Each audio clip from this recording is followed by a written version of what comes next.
Welcome and thank you all for joining us this afternoon. I'm Steve Morrison, Director of the Global Health Policy Center here at CSIS. We're delighted today to be able to issue the new paper we commissioned at the end of the summer, authored by Tom Bollyky, titled Beyond Engagement, the Future for U.S. Engagement, Beyond Ratification, the Future of U.S. Engagement on International Tobacco Control. Tom has put together an important, provocative, cogent, and very timely piece of work. We're very grateful that he took this on, gave it such care and careful thought. We'll start this event momentarily in asking Tom to walk us through the paper's core argument and take 15 or 20 minutes to do that. And then we're going to move to a roundtable discussion on some of the key issues, and then we will invite you to join us in that conversation.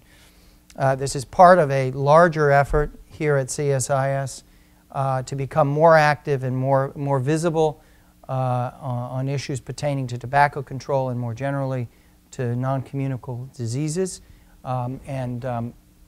We will have a series of high-level speakers coming through the course of next year, speaking from different walks and different perspectives on these issues. In April of next year, we will be convening, and we're fixing the dates here.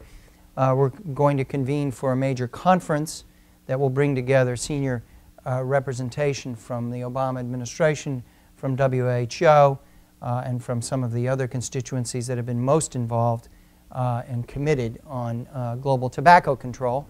And so please stay tuned. We're finalizing which days which dates in April work in that respect. Tom Bollyky is a visiting fellow at the Center for Global Development here in Washington, where he investigates the legal and ethical issues that arise during the discovery, development, and delivery of essential medical technologies to the developing world. He served at the U.S. Trade Representative's Office, where he led negotiations with the Koreans and Chinese on international property rights issues pertaining to pharmaceuticals and biomedical technologies. He has been a Fulbright Scholar in South Africa with a focus on HIV/AIDS treatment issues, access issues. He holds a bachelor's degree in biology and history from Columbia University and a law degree from Stanford. A year ago, he produced an excellent paper on international food and drug safety issues that we commissioned and published here, which was quite impactful, and we're honored and delighted that he's joined with us again in putting a second and excellent paper together. We're also delighted to have our other three distinguished guests here today who have agreed to join the roundtable discussion that will follow Tom's presentation. Tim McAfee has come from Atlanta from CDC, and we're very grateful that you and your colleague Kristen McCall came today for this event. Tom is an MD and MPH who joined CDC in September as the new director of the CDC Office on Smoking and Health. He has a very distinguished and long career as a clinician, researcher, and public health evaluator. Since 2003, he has served as the Chief Medical Officer for Free and Clear. He also helped found and serve on the Board of Directors of the North American Quitline Consortium. Here in the United States, he's been at the front edge of multiple efforts to upgrade programs, including the state of Washington's multi-pronged tobacco control efforts and designing various research and data collection initiatives. He is a co-investigator and principal investigator on multiple research studies that focus on questions relating to the effectiveness and dissemination of cessation programs, both in medical systems and government-sponsored quit lines. We're joined also by Rosa Sandoval from the Pan American Health Organization. For the past 7 years at PAHO, she has served as the specialist in tobacco control, responsible for monitoring and evaluation of the WHO Framework Convention on Tobacco Control in the region of Americas, as well as providing technical support to member states. She is a public administrator trained at the Maxwell School at Syracuse University and served in various other duties in the ministries in the Peruvian government. We're joined also by my colleague here at CSIS, Charles Freeman, Charles holds the Freeman Chair in China Studies at CSIS. He concentrates on the political economy of China with a special focus on trade and economic relations. Served as Assistant U.S. Trade Representative for China Affairs and served prior to that as a Legislative Counsel for International Affairs in the U.S. Senate. He is currently also a Senior Advisor to the McClarty Associates and serves on the Board of Directors of the National Committee of U.S.-China Relations. He is a J.D. From Boston University and a wonderful colleague here. So with that, I would again thank you all for coming, and I would turn to and welcome Tom Bollyky to present your paper. Thank you.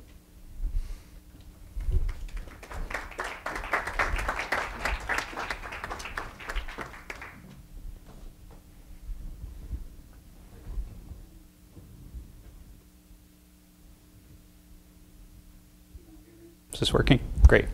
Thank you all for coming on, first thank you Steve, and then thank you all for coming on a late Friday afternoon on a gorgeous day to talk about U.S. engagement on international tobacco control.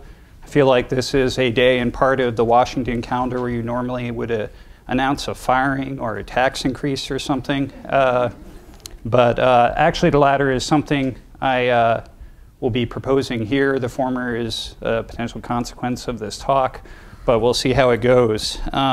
Before getting started, I want to thank Steve Morrison and CSIS for the kind invitation to do this paper and this event to speak with you today.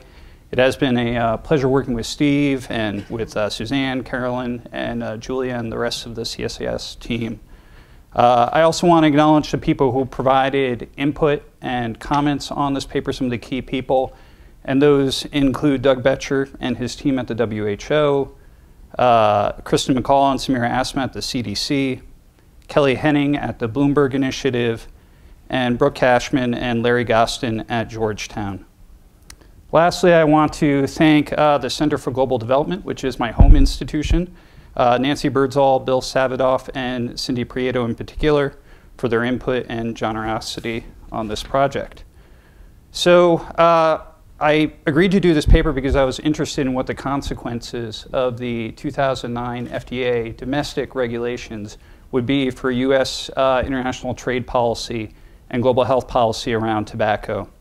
And in thinking through that issue, I ran into three questions which I didn't have a satisfying or easy answer to. The first is, what is the U.S. government doing currently on international tobacco control?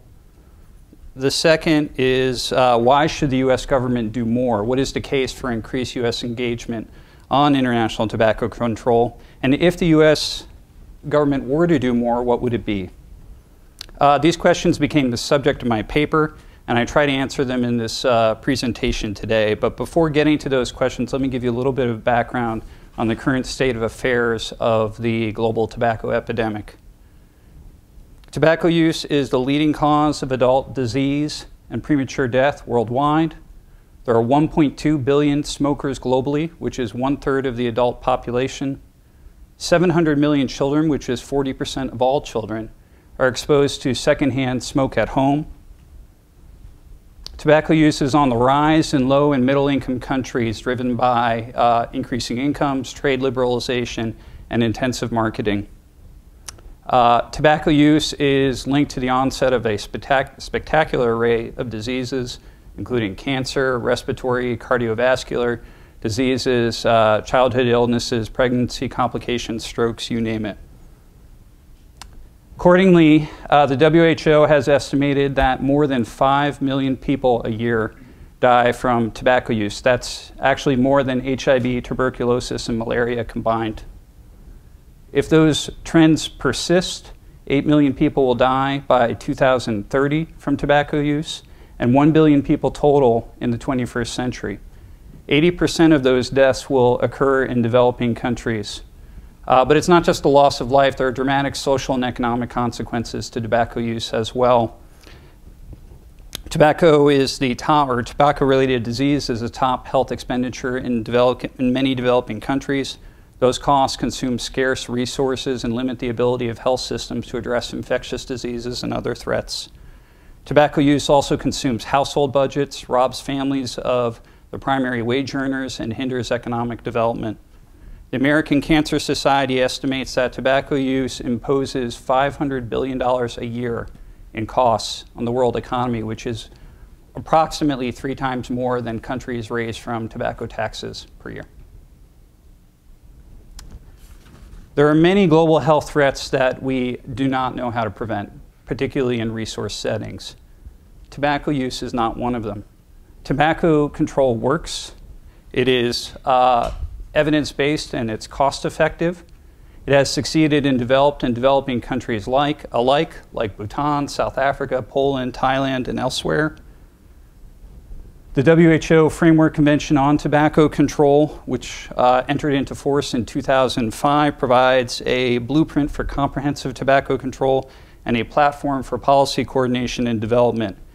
It is one of the most widely subscribed treaties in the world, with 171 parties representing 87% of the world's population. The Framework Convention requires its parties to implement specific domestic tobacco control strategies to reduce the supply and demand for tobacco products. The WHO, in consultation with the support of the Bloomberg Initiative, developed the Empower strategy, a package of evidence-based, actionable, measurable strategies for the implementation of the Framework Convention.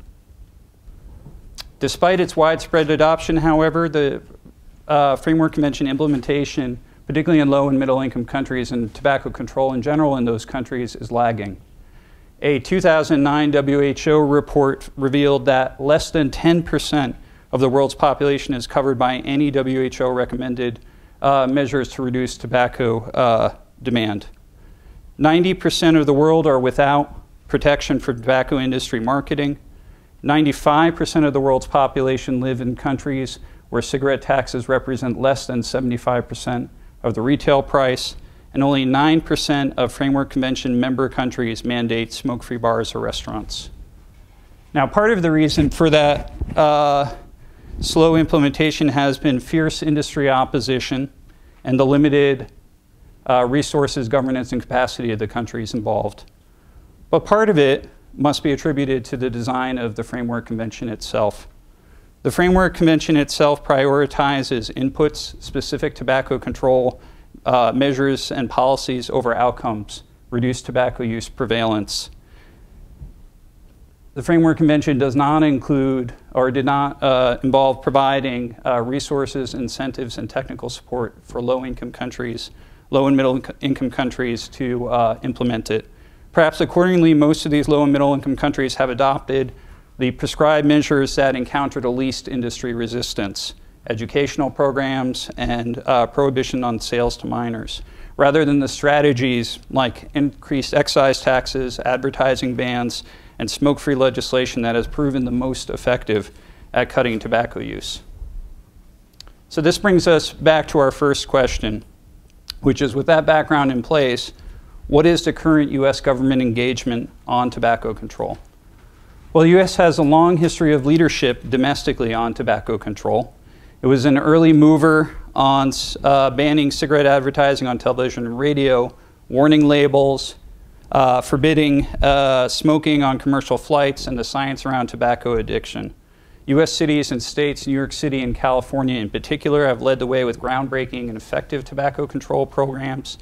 In 2009, President Obama signed the Family Smoking Prevention and Tobacco Control Act, which empowers the FDA to regulate the domestic manufacture, labeling, advertising, and sale of tobacco products. Just yesterday, the FDA proposed new graphic warning labels, an example of which you see on this slide. While more remains to be done, U.S. domestic tobacco controls have cut the percentage of American adults who smoked in 1965 from 42% of adults smoked in 1965, and in 2008 that was cut down to 19%. In contrast, unfortunately, U.S. engagement on international tobacco control has been quite limited. On January 18, 2001, President Clinton issued an executive order instructing U.S. executive branch agencies to take, quote, strong action to address the potential global epidemic of diseases caused by tobacco use. Nearly 10 years later, however, the US is one of a small number of countries that have signed but not ratified the Framework Convention.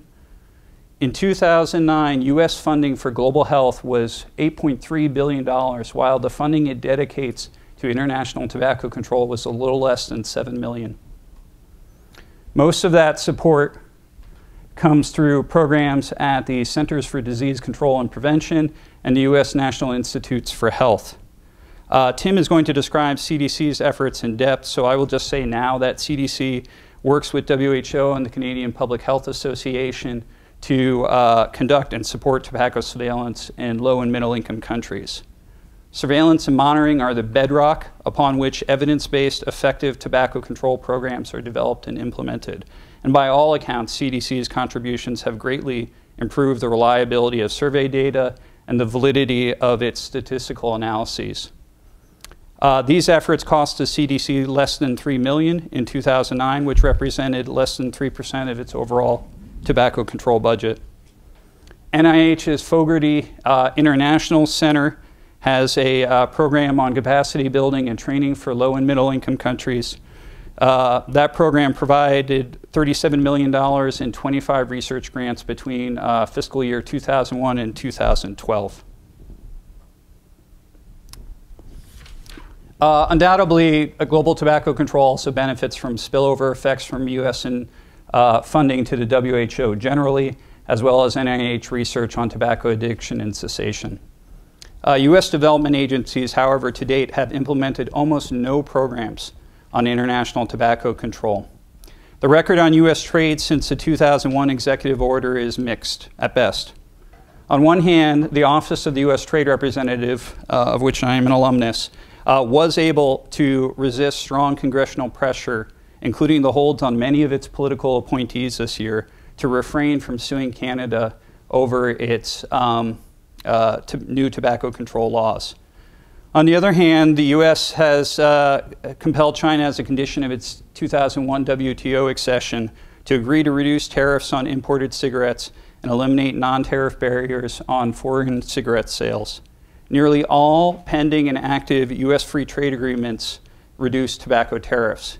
All US bilateral investment treaties extend additional protection for tobacco-related investment. The BITs, the bilateral investment treaties in particular, have facilitated the establishment of multinational tobacco companies' manufacturing facilities in low and middle income countries, which has allowed them to evade tobacco tariffs and also exercise increased influence over local policy. Which moves us to our second question, so what? Why should the US do more? And I think in an environment of tightening budgets and many competing global health demands, it's a legitimate question. It is not enough, in my view, to say the US should increase its support for international tobacco control just because it is a morally compelling problem, although it is. It should be acknowledged that the US engagement on tobacco control has several challenges. First is that with the significant exception of tuberculosis, most tobacco-related diseases are non-communicable. In other words, the health of US citizens does not depend on the health of other countries' citizens with respect to tobacco.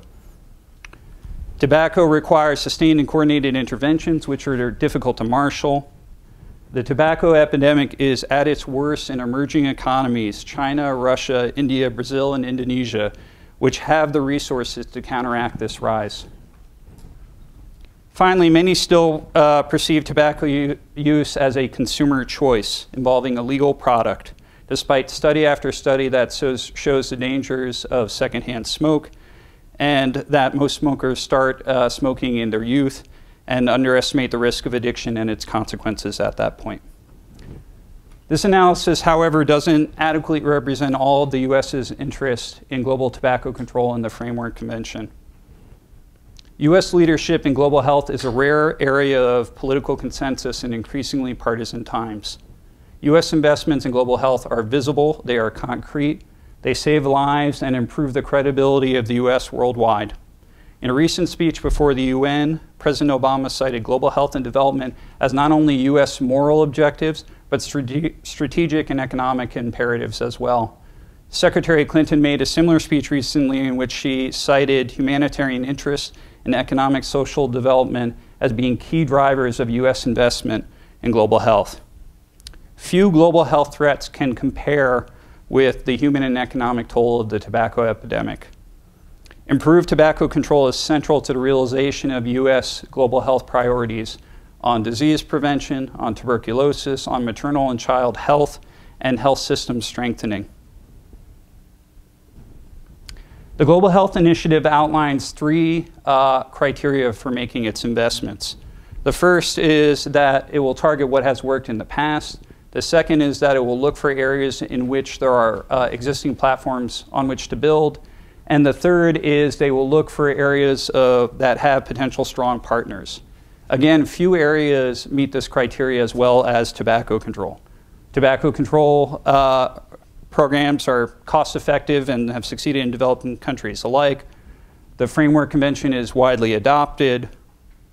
And the WHO, the Bill and Melinda Gates Foundation, Bloomberg, and a bevy of very well-established NGOs all work on anti-tobacco control efforts and would be useful U.S. partners. The third area is the U.S. engagement might be able to prevent critical expansions in the tobacco epidemic.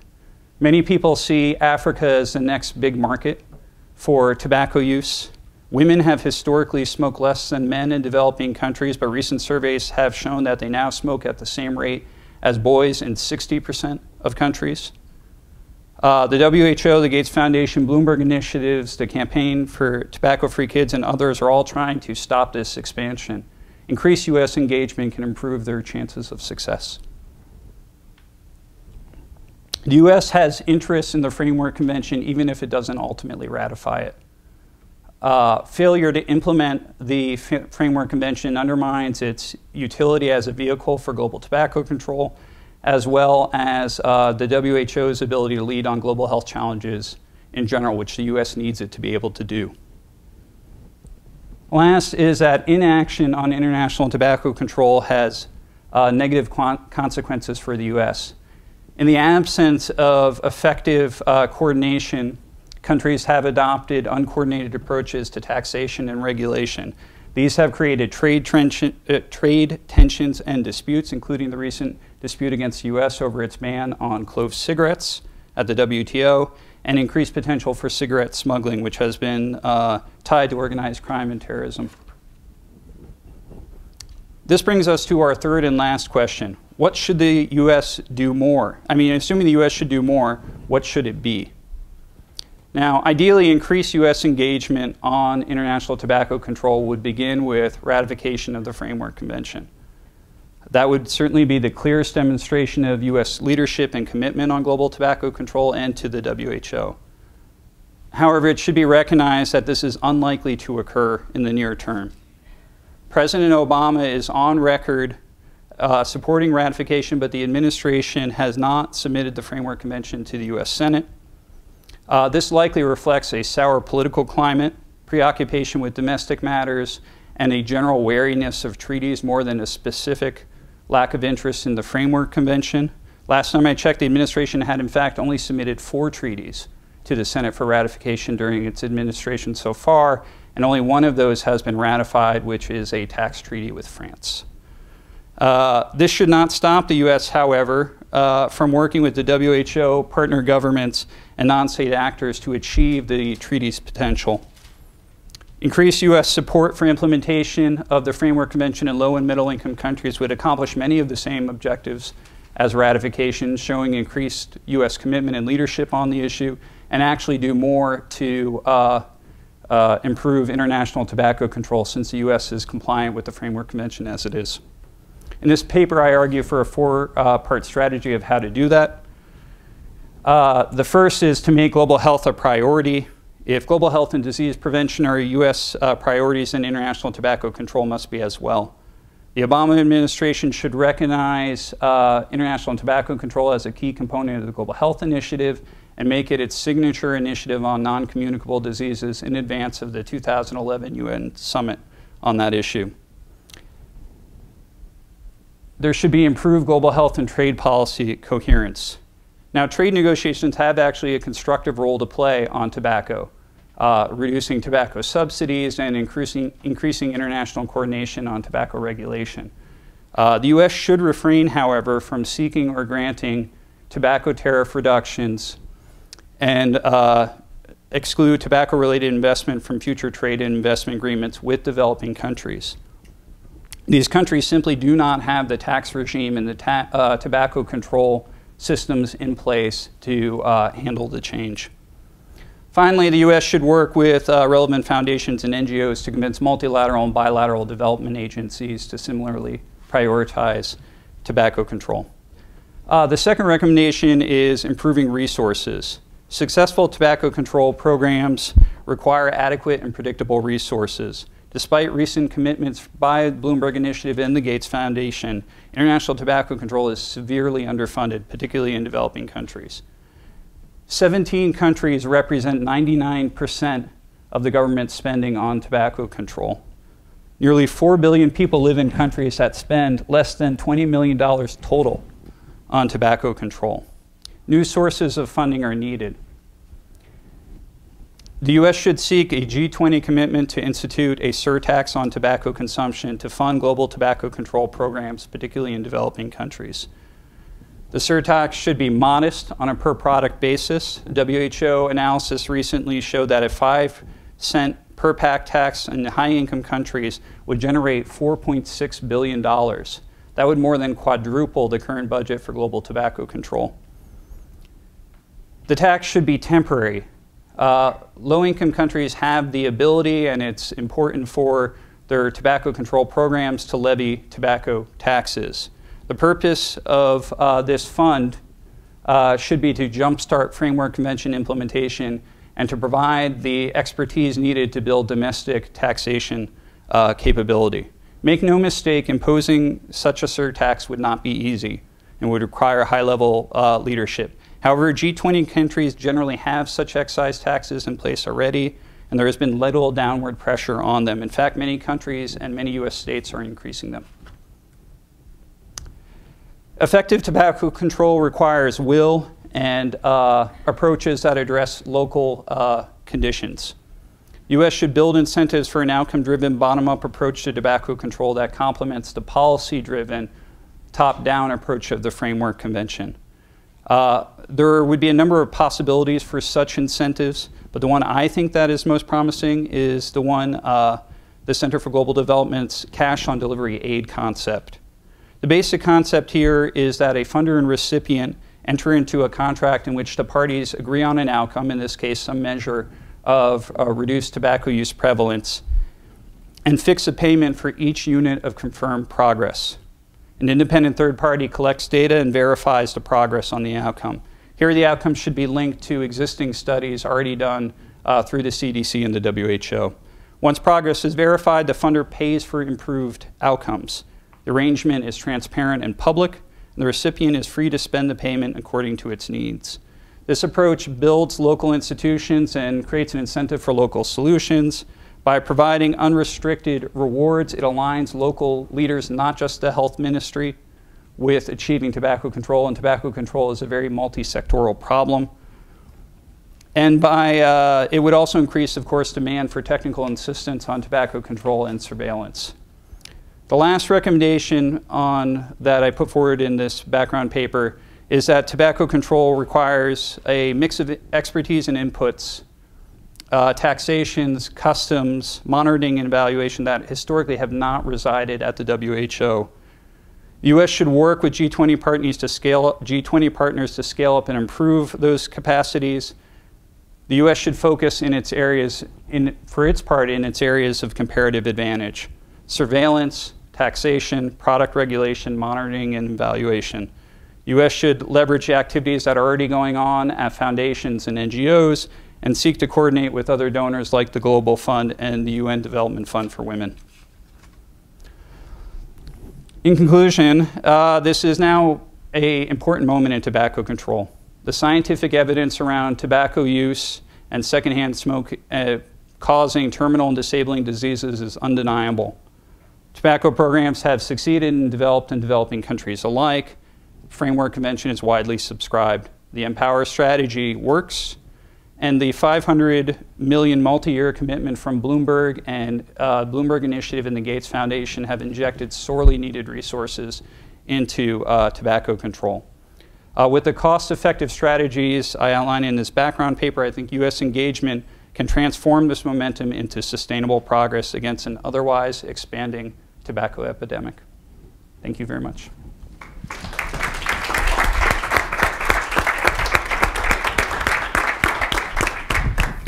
Thank you very much, Tom. I think you've laid out very well the ambiguous point that we're at, where there's been much progress with the FCTC, with the Bloomberg and Gates and WHO initiative, and with this gathering sense that this is a winnable battle, that it's a best buy, that the economic price tag for GDP is mounting, and that the data, the demographic and epidemiological transition point that's underway right now is also very powerful, a very powerful form of sort of data and economic cost projections that are moving people to think about, okay, what next? Where do we go next in our approaches? And so thank you very much. You've put a couple of ideas out there that are complex and debatable.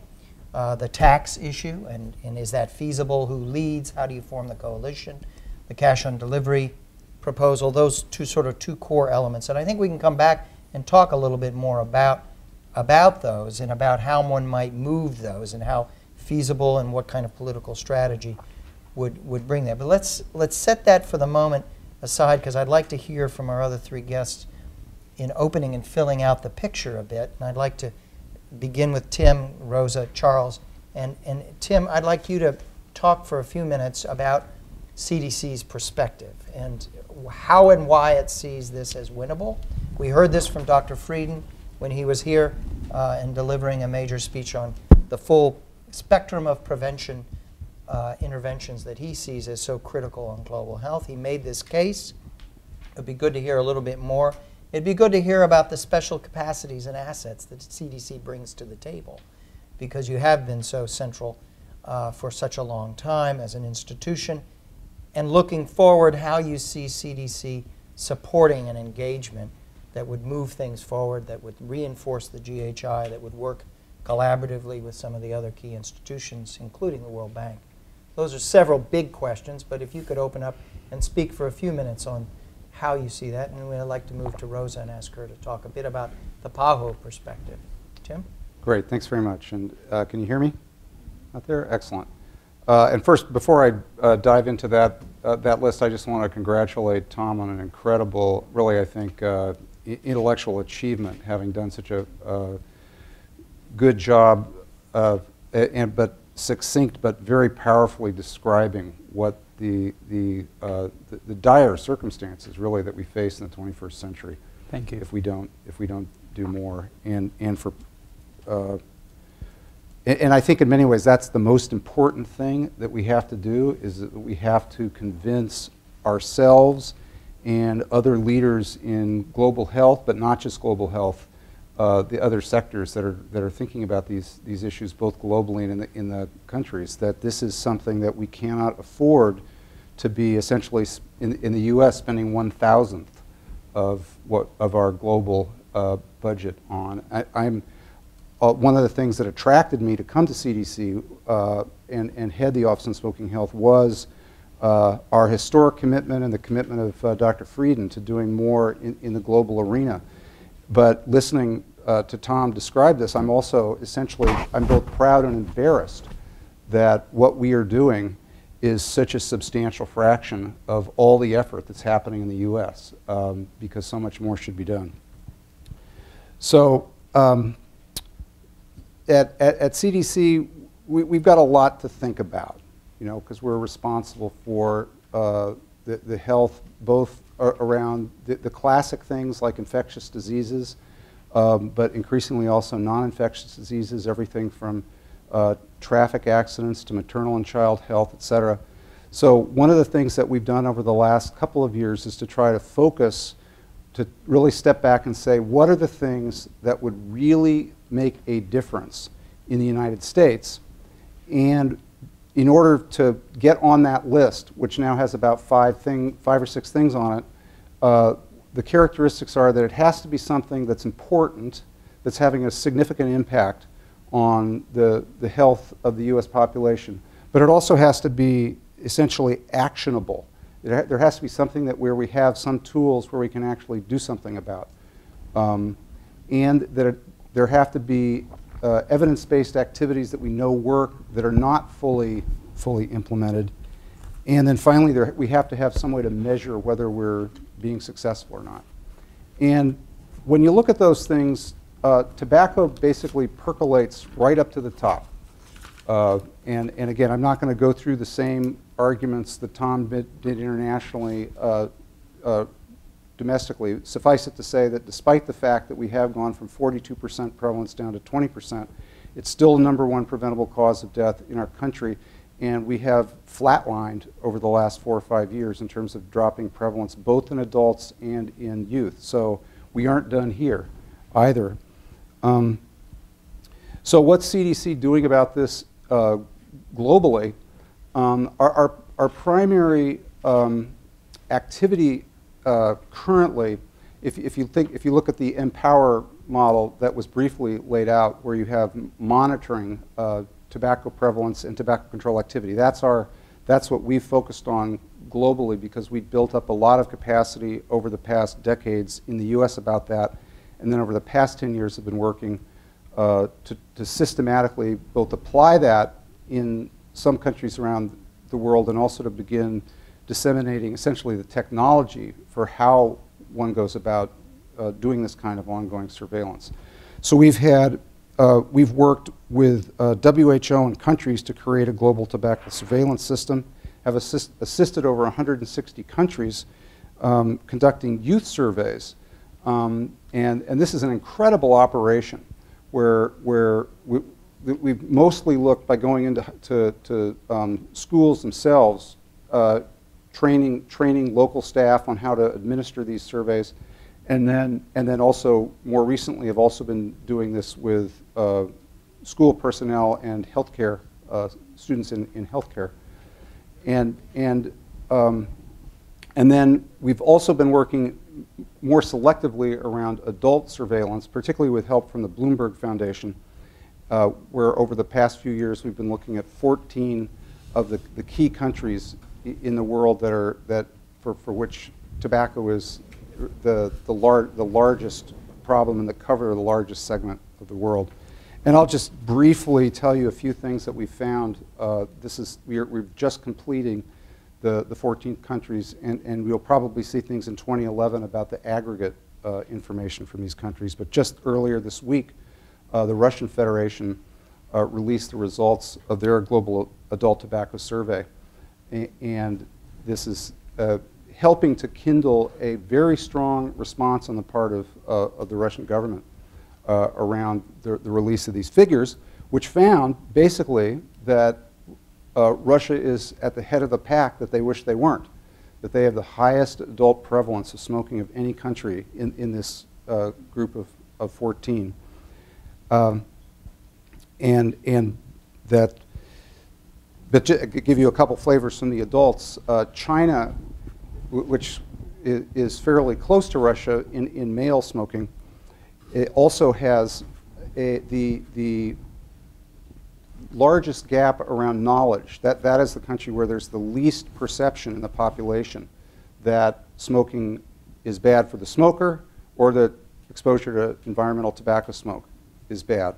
But you also pick up interesting things, like even in Russia, over 80% of the population believes that advertising should be banned, that the tobacco industry should not be able to advertise. Even more than almost 3/4 of smokers think advertising should be banned. So this type of information is helping all these different countries with drill down information. We're starting to get into second cycles and third cycles and fourth cycles, particularly with the youth surveys that's helping out. One of the most disturbing things that the youth survey has found for the 21st century is that unfortunately in 70 countries where we have both youth and adult survey information, 58 of them showed that cigarette smoking for girls is as high or higher than the current rate of women. So rather than driving this down, we're looking at the potential for an increase in smoking in women as girls age into the population. In terms of what we can do, I'm trying to recall everything that you'd asked, but in terms of what we think we can do, well, there's the other 5 letters in the Empower model. And CDC has had a lot of experience over the past 20 years working with the 50 states, the territories, and the tribal entities in really helping them to figure out what more they can do with their regional resources to try to take a comprehensive effect to decreasing the effects of tobacco use in their populations. So essentially, we've been resource constrained at our capacity, even though we're getting more and more requests from specific countries to try to do more for countries around taxation policies. How do you work through all the arguments that for taxation policies, for secondhand smoke? What are the tools that you can use to convince your governmental entities, your private entities, your NGOs, that you won't cause economic hardship by eliminating secondhand smoke exposure in public places? All these sorts of things are very, very strategic, and some of this is going on, but it's kind of catch as catch can, and that's where your core recommendation that there needs to be some way that we figure out to make available more technical assistance and more support is going to be really, really critical. And I think the will is there, and we need to figure out some ways to do this. Just a couple practical examples of this. One of the problems that we struggle with around tobacco is that because it's more of a non-communicable disease than communicable, and we're not even, and it's less of a non-communicable, I mean, people just don't frame it up as a disease. It's buried, it's hidden in statistics. And people don't think about it when somebody dies of heart disease or even lung disease. But we have some clear, easy wins where, for instance, tuberculosis, which is significantly impacted by smoking status, both the becoming infected with tuberculosis, but then the course of the disease is affected dramatically by smoking. And so it's essentially completely illogical. If you're doing a routine, repetitive kind of monitoring, you're giving people drugs, you're setting up this big infrastructure in Africa to do all this stuff, and if you're just functionally ignoring the fact that somebody is smoking, it makes no sense at all. So I think we're starting to do some work, and there's a lot of good stuff that's beginning to happen in that particular arena to help with that. Maternal and child health is another great example where there's smoking during pregnancy is a major contributor to particularly preterm labor and other negative outcomes.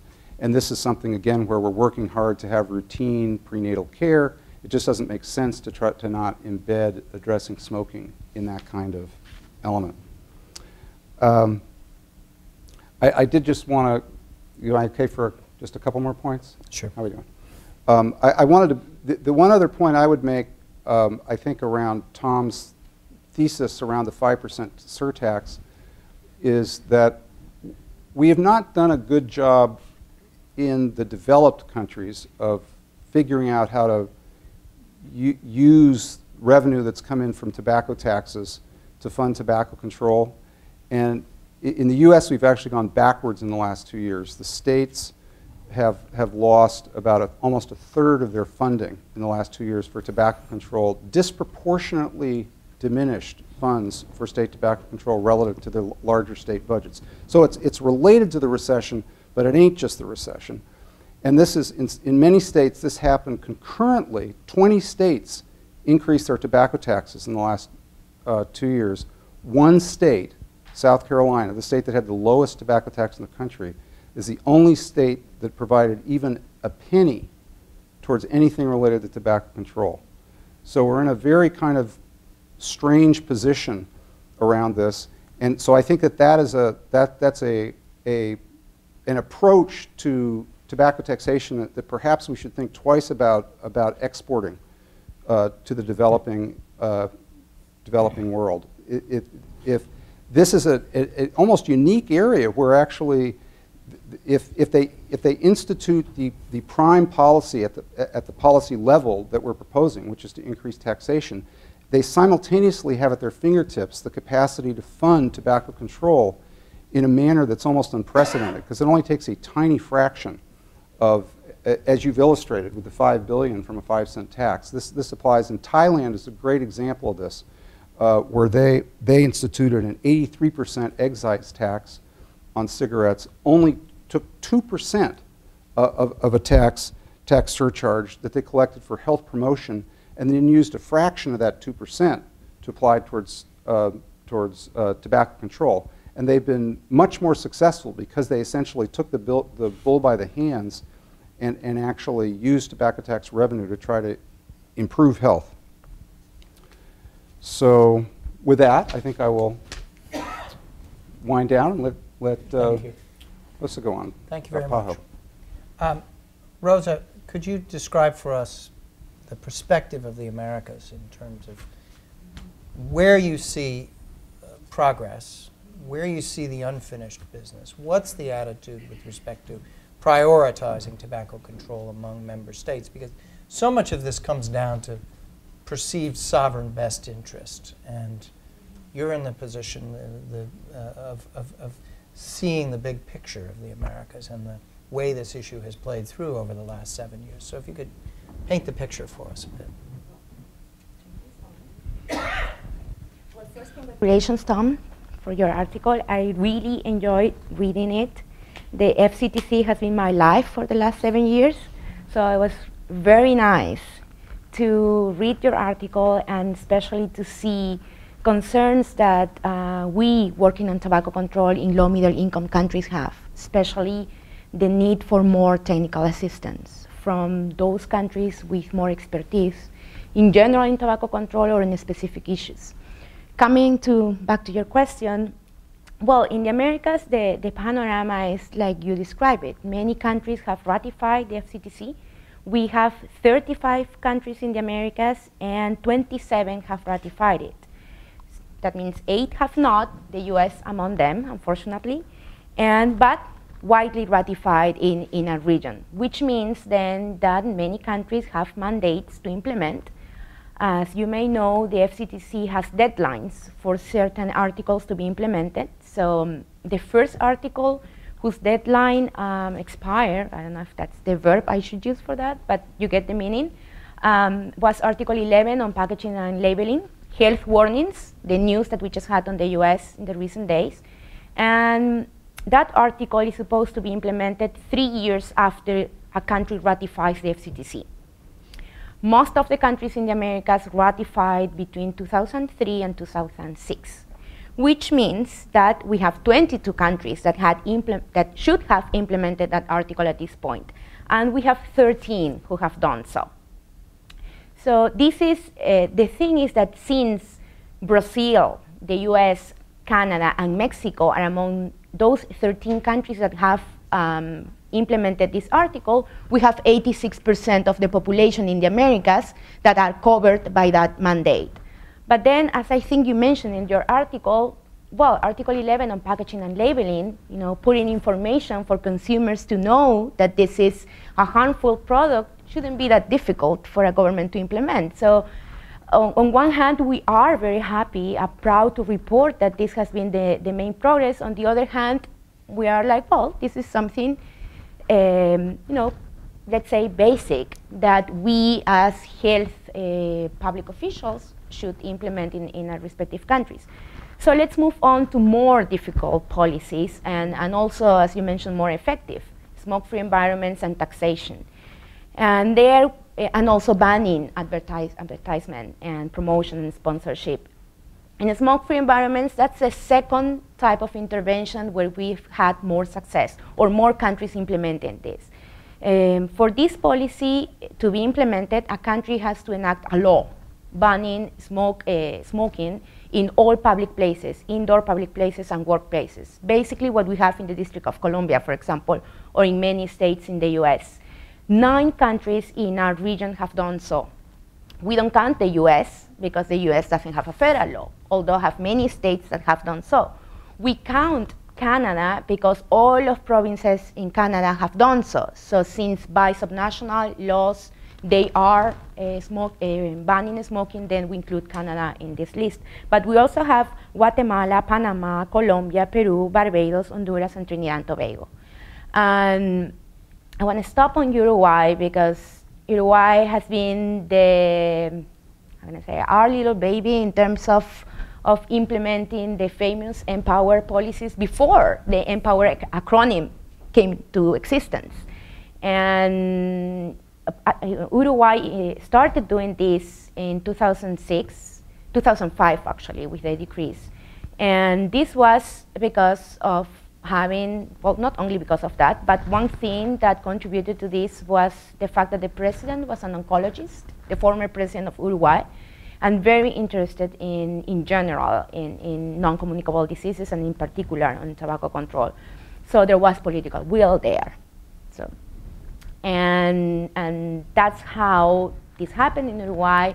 And my point being that there's political will in small countries that are willing to move forward to implement their mandates that they committed to when they ratified the FCTC, but there's not necessarily enough technical assistance or financial resources to do that.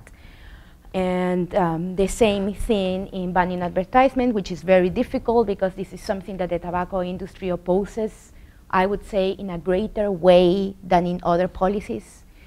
This year, when Peru approved a law on health warnings and banning smoking in public places, the tobacco industry, well, unofficially, or BAT in particular, unofficially said that smoke-free environments are health warnings. Well, they would not greatly oppose, but banning advertisement, promotion, and sponsorship would be something that they would fight. So surprisingly, we don't have a ban on advertisement, promotion, and sponsorship in many countries right now. Only 2 countries have been able in the Americas to do so, Panama and Colombia. And of course, they face a challenge to implement it.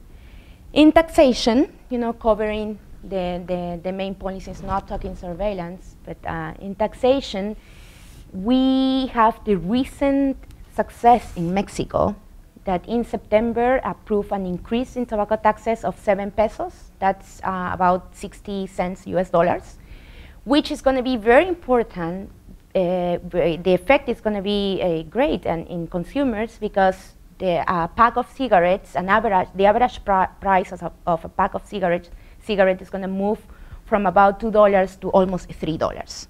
So it's going to have an impact, and hopefully we're going to be able to measure this in the coming months. So to summarize this, yes, there's political will in some countries. Some countries have made progress, but the progress has been unequal, and let's say slow in general. Many of the countries that I have mentioned, with the exception of Uruguay and Panama, have enacted laws in the last 2 to 3 years. So yes, I think there's a momentum for tobacco control in our region as well. And the dynamic is very fast. Once the president or the president of the Health Commission at the Congress wants to move forward a legislation, the request for technical assistance is immediate. It's like, we need experts to come and present to Congress members the evidence that banning smoking in public places is not going to harm bars and restaurants. And you need to go like the next week, and do that presentation. We need to present to the Ministry of Finance the worldwide evidence that increasing tobacco taxes is going to increase revenues, and how to improve their tobacco taxation structure as to reduce consumption, but at the same time increase revenues. And those are the challenges that we face on a day-to-day basis. And definitely having the umbrella of the Bloomberg Initiative has helped us work in a better way. PAHO, we are the Secretariat of the Ministries of Health in the Americas, so we respond to what national authorities request us. But it's been great to work together with American organizations like the Campaign for Tobacco-Free Kids, who have the expertise on tobacco taxation and on mass communication media, as to convey the message to policy makers. So that's a situation. If you want me to elaborate, I can speak, 2 days about tobacco control and the FCTC, but I'll stop there. Thank you, Rosa. That's a very nuanced, crisp summary, and a positive one, really, in some respects, in what you're describing in terms of the momentum and progress that you've seen in some key places in recent years. But also, I hear you saying that there really is an appetite for doing more. Mm-hmm. There are some clear unmet demands in which some sort of external support in technical and financial sources might actually deliver some quick returns. So thank you. Charles, tell us a bit more about the China context in terms of oftentimes there's considerable pessimism around getting movement on tobacco control, and getting the government to see it as in its best financial or stability or political governing best interest to take this issue on. There's many big and harrowing projections made around the consequences of smoking in China. So tell us a bit more about how this plays itself through now. Well, first of all, CSIS is a pathologically nonpartisan organization, so I thought I was here to represent smokers, but but I guess not. We won't go there. It depends. But I guess, first of all, let me congratulate Tom on an excellent paper, and I expect nothing less of a fellow USTR alumnus, but particularly focusing on the hypocrisy that in trade agreements with respect to continuing to negotiate on behalf of tobacco tariff reductions, and even at the same time as we are very cognizant of the challenges here and are trying to move, I think is absolutely important, and something that, I don't think there's a whole lot of people in the healthcare community, with WHO or elsewhere, that focus on the trade impacts or trade aspects of this issue, and I think knitting the two sides together is very important. I'm used to talking as a China person. This is not an area of particular expertise for me, but I'm used to talking as a China person of superlatives or big numbers, and the numbers with respect to smoking in China are superlative is probably the wrong word, but you've got China is the largest producer and consumer of tobacco products. About between 300 and 320 million Chinese smoke. That's 1 in 3 people smokers worldwide. And of those people, the most recent survey that was done, I think by WHO ARM, suggested that only 16% of Chinese smokers are actually considering quitting. There are about 1 million tobacco deaths a year. That's about 1 in 4 tobacco-related deaths globally are Chinese. That will double in the next 10 years. And I think, as Tom pointed out, there's a shocking percentage of between 1/3 and 40% of Chinese medical personnel who actually are smokers. So, when you've got 6 in 10 doctors and professionals that are smokers, you've got a major social challenge, even before you get to the question of how do you deal with people that don't know better. Since 1980, in 30 years, lung cancer up 465%. Although, as some will say, perhaps that relates to a failure to diagnose back in 1980 lung cancer, but even so, a shocking number. And then you get to, I think, one of the heart of the root of the problem. The China national tobacco monopoly does $76 billion a year in profit and taxes, $61 billion of which is taxes. None of that, I can assure you, goes to tobacco prevention. That is a major source of revenue for a government that is constantly on the prowl for new tax revenue. So the fact that tobacco is such an important revenue source is an enormous challenge.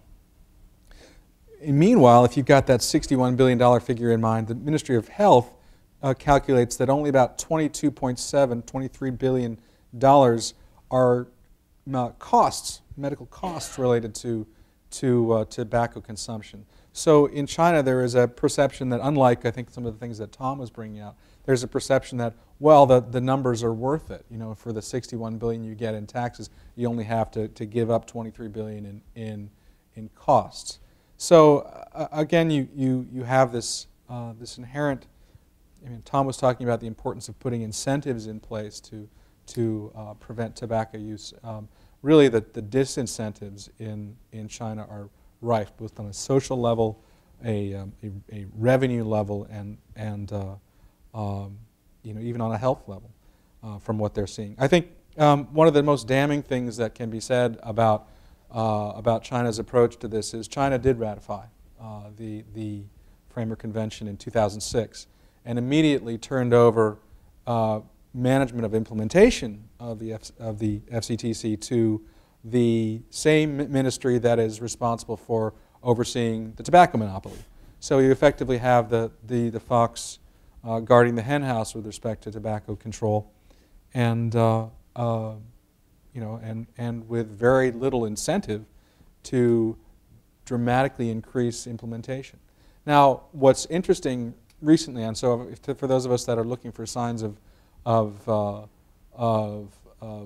optimism here, you know, the Ministry of Health has been very vocal in its criticism, not just of the structure of FCTC implementation, but of the need for increased attention to tobacco control generally. So even though there is this kind of back-of-the-envelope calculation about health costs, I think there's a recognition somewhere at some point that the health costs associated with tobacco prevention and tobacco use are much higher than perhaps they talk about. If I sort of look at sort of the three issues that are challenges and need to be overcome in China, and then I'll shut up. You know, first of all, it's the housing of implementation. Clearly, the Ministry of Health, if anybody, should be more responsible for implementation of FCTC than the Ministry of Industry and Information Technology, which doesn't make a lot of sense.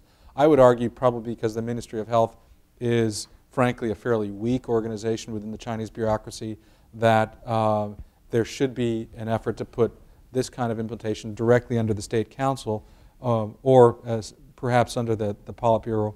You've got the premier, the incoming premier in 2012, the likely premier, who has taken a strong interest and role in Chinese healthcare reform.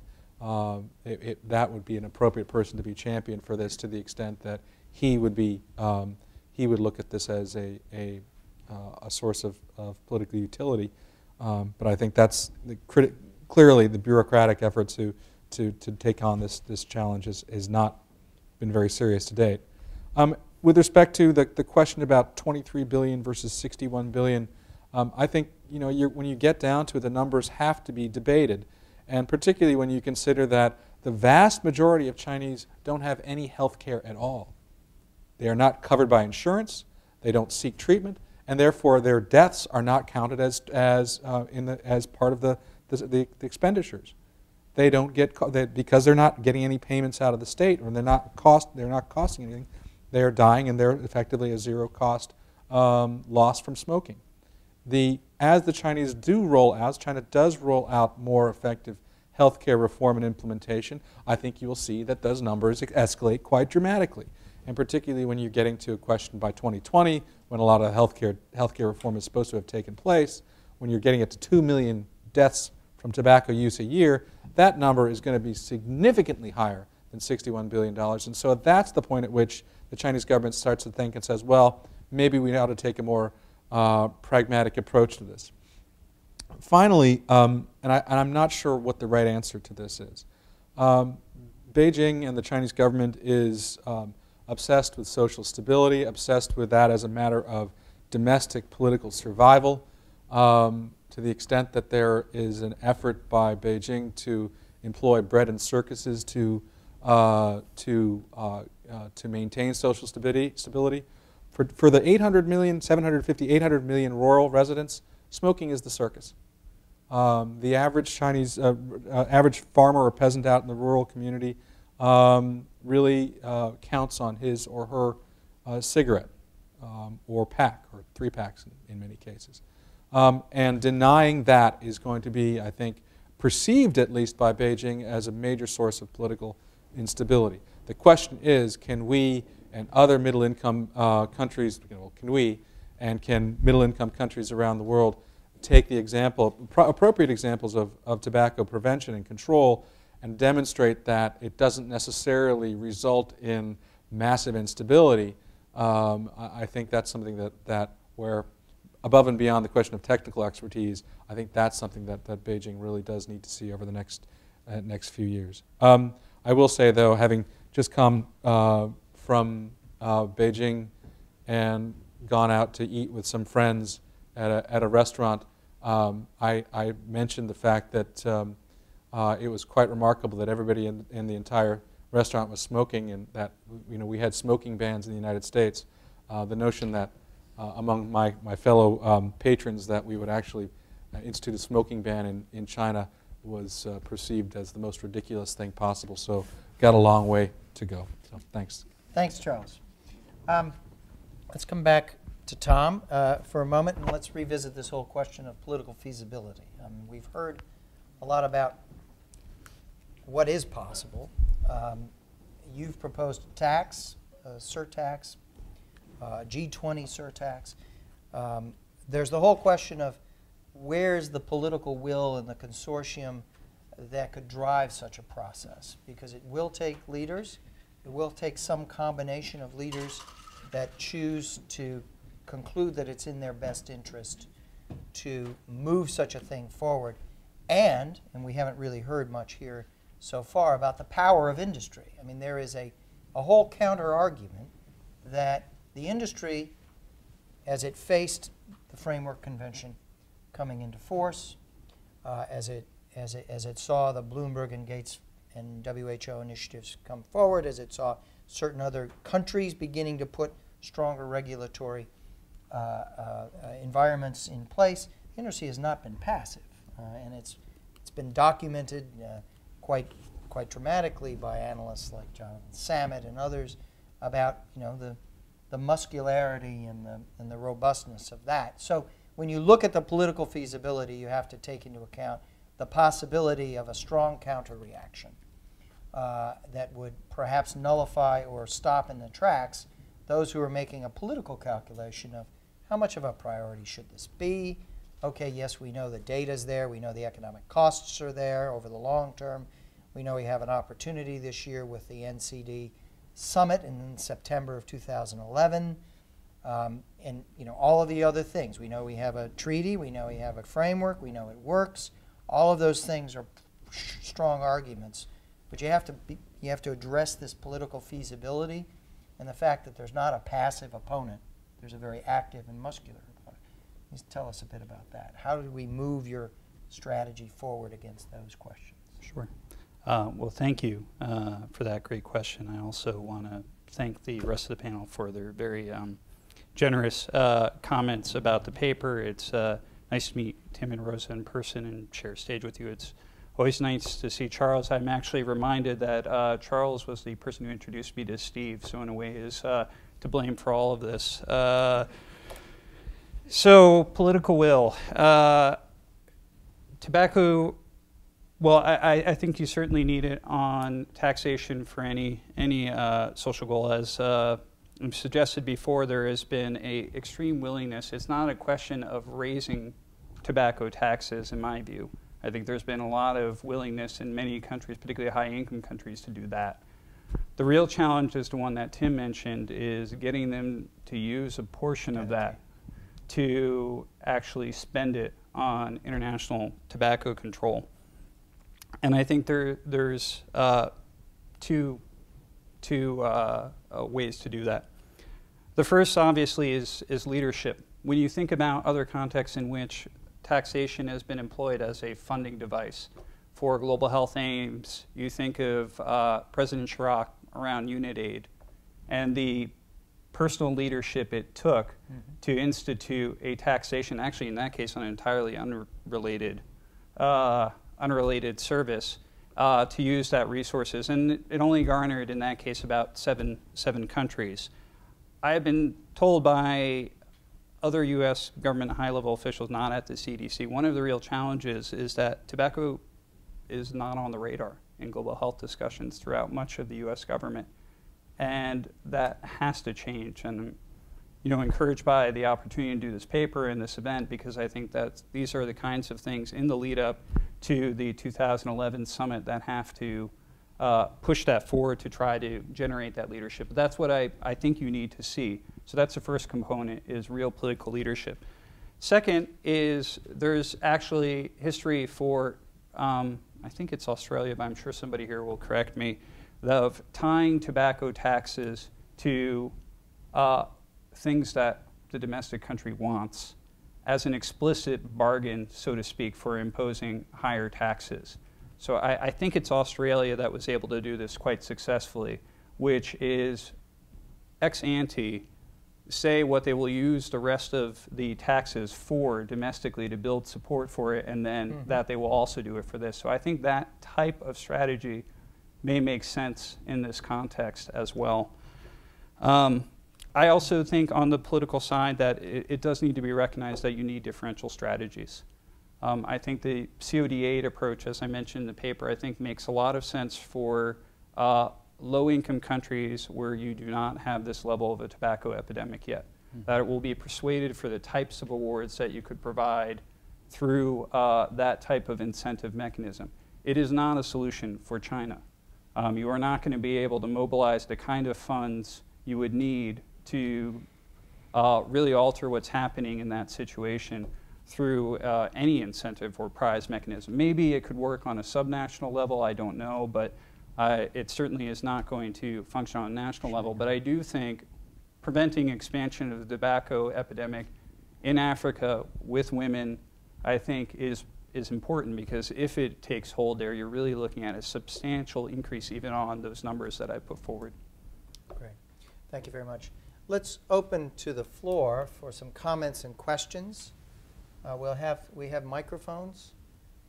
So let's take a round of three quick comments and questions. Please just put your hand up or stand up and identify yourself, and we'll take three, and then we'll come back to our speakers. If you wish to direct your question or comment to a specific person here on the round table, please feel free to do that.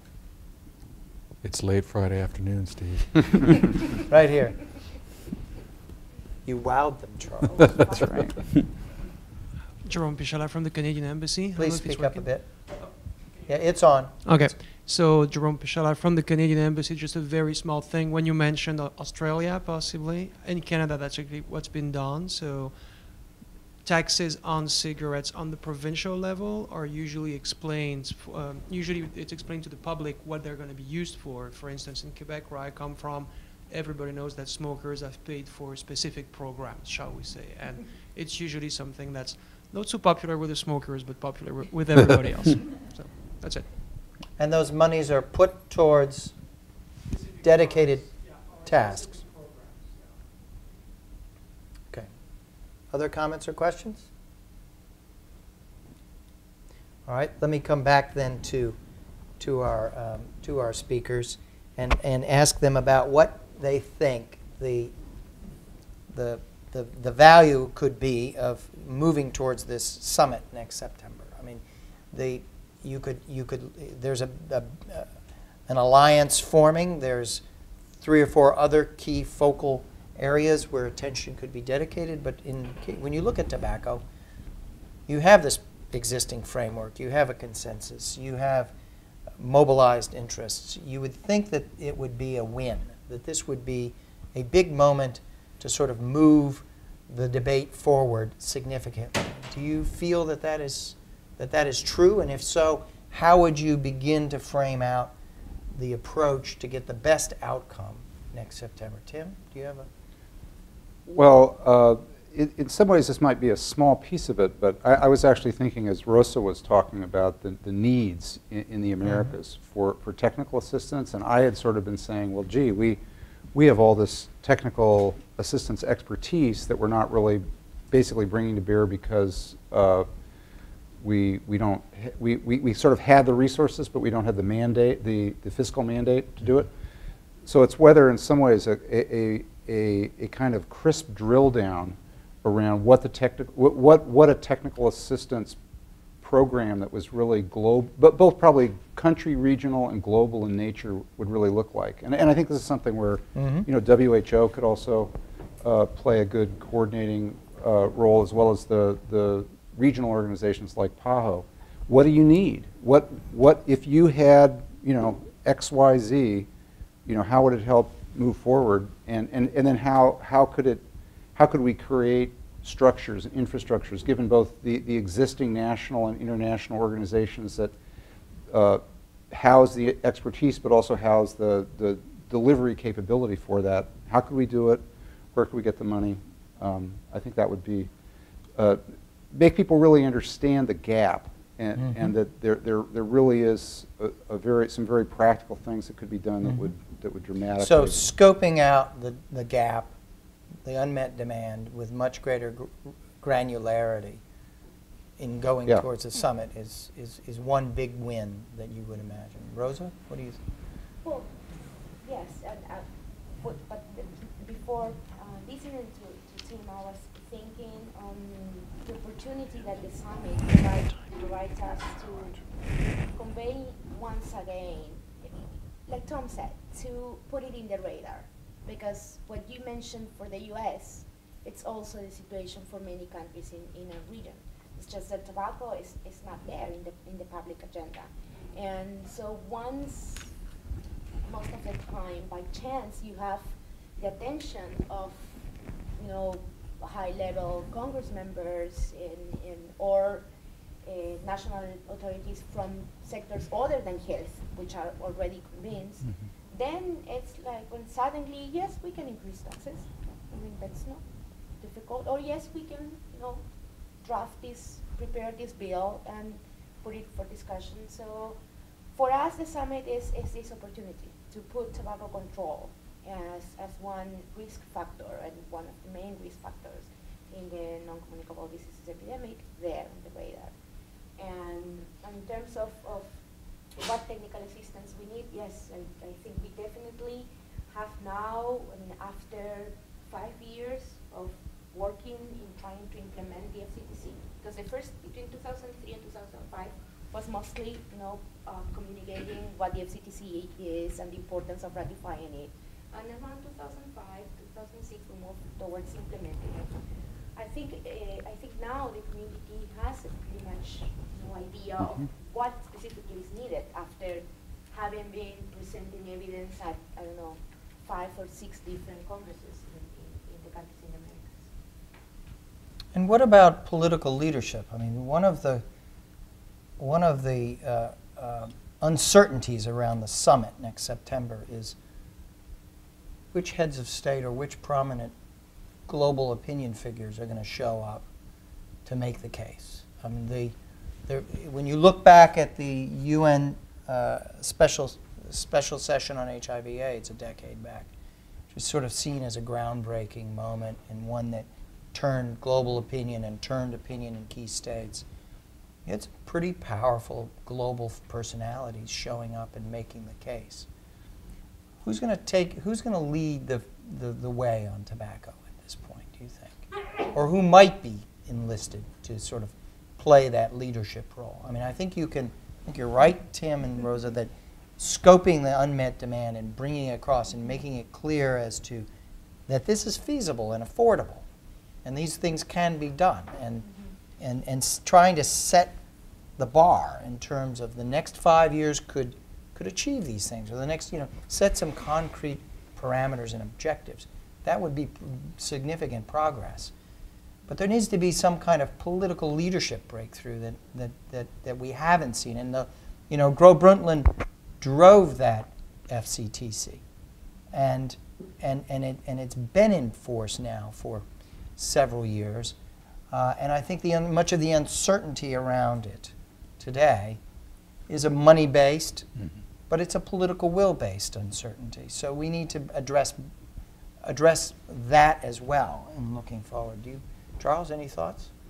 Well, it would be useful if the political leaders didn't smoke. That would be a good start. But we won't name names.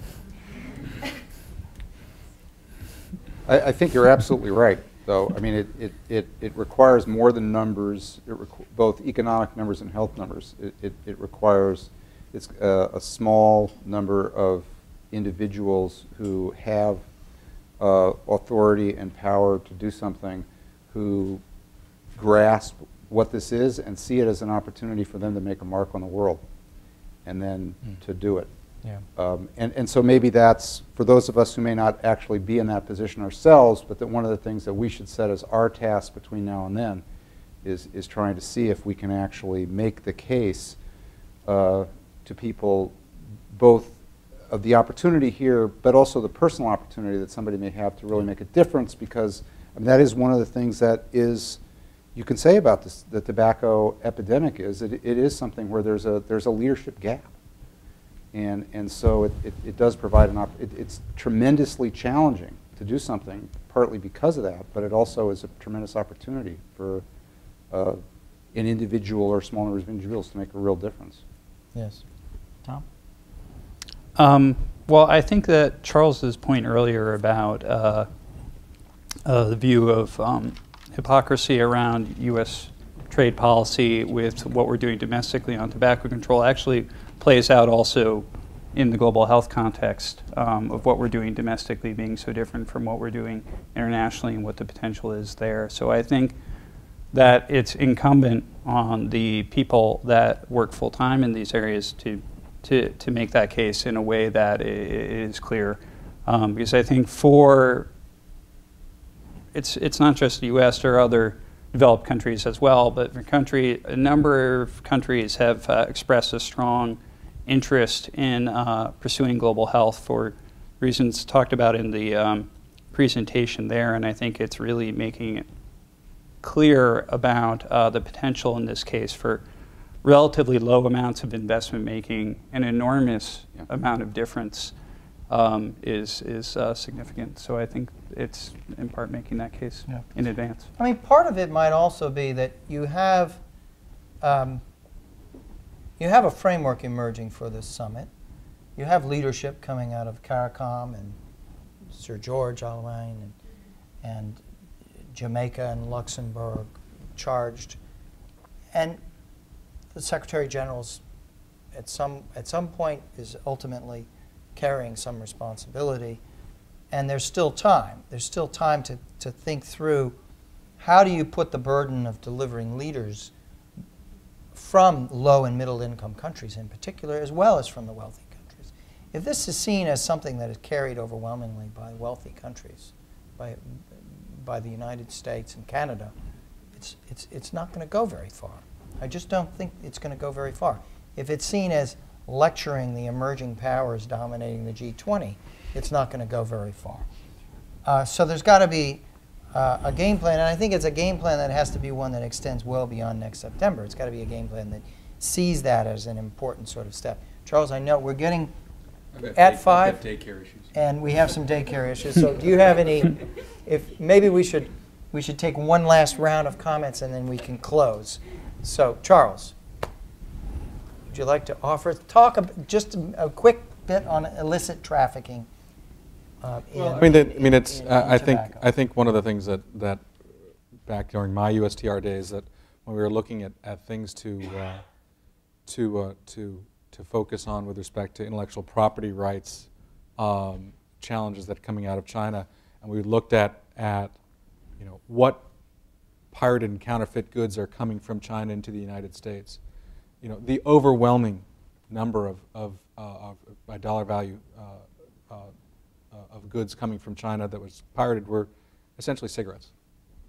Tobacco products coming from China represented well over 50% of the total seizures of trafficked goods in intellectual property.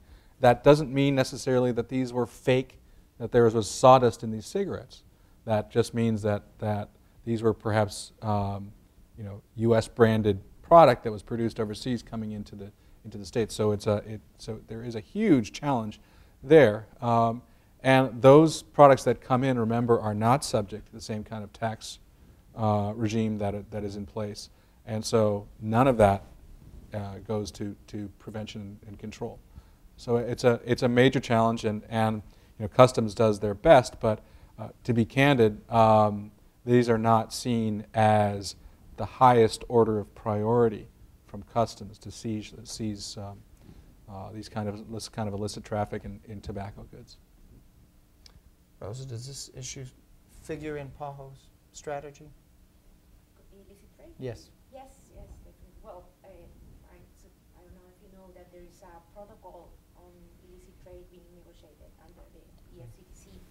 And, well, definitely, and coming back to your question about the leaders, well, the group of Mercosur, the countries in the southern cone, have been very proactive in terms of discussing the illicit trade impact on public health and also on economic issues. So it is a public health problem for us. It is, though, I have to say, located in certain areas in a region. In the southern cone, there's mostly counterfeit cigarettes coming from one country to the other three, and then a bit in the Caribbean, and in Central America, not much. The Indian area, Peru, Colombia, and Ecuador, there is some, but nothing apparently, or so far we haven't identified a big source like in Paraguay. So yes, this is an issue, and I hope that looking towards the UN summit in September, that middle-income countries in our region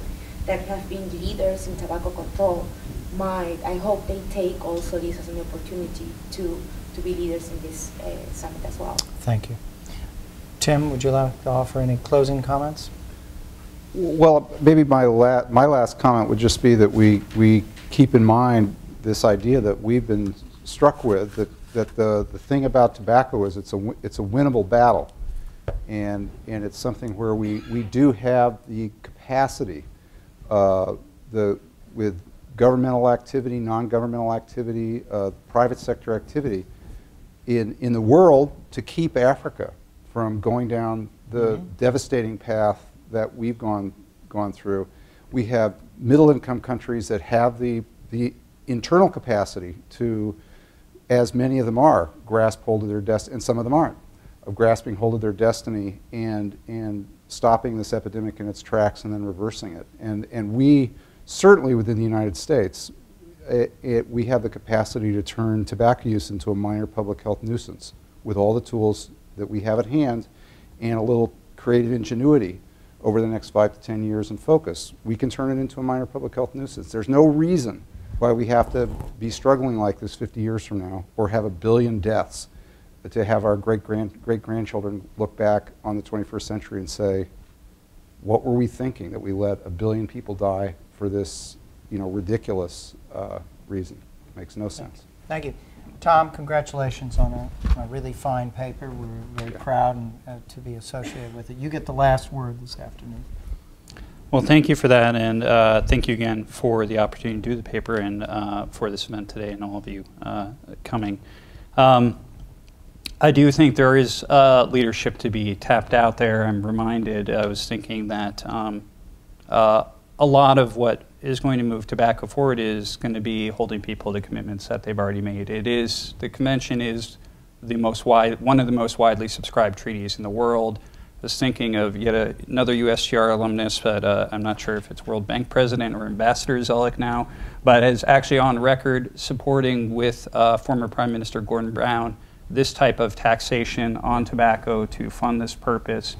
There are institutions and leaders out there, and I think it's incumbent on all of us to make the case for them to give them the room to operate on this important issue. Thank you, Tom. And I just want to repeat on behalf of everyone here, our thanks to all of you for being with us this afternoon, and for Tim and Kirsten for coming from Atlanta to be with us. So please join me.